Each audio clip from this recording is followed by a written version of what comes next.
Hey everyone, welcome to my channel Initial Solution. In this video, I'm gonna show you how to check voicemail on Android.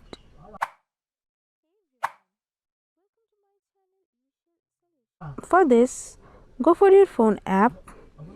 Now go for in this dialer board.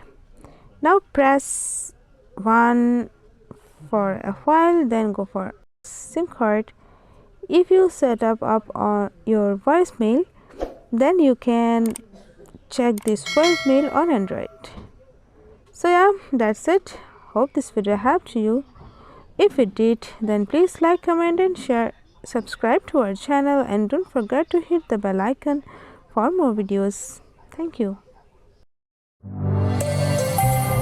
This video is sponsored by Zoft. Zoft offers graphic design, UI UX design, digital marketing and web development. Elevate your brand with Zoft today. For more details, check the description box.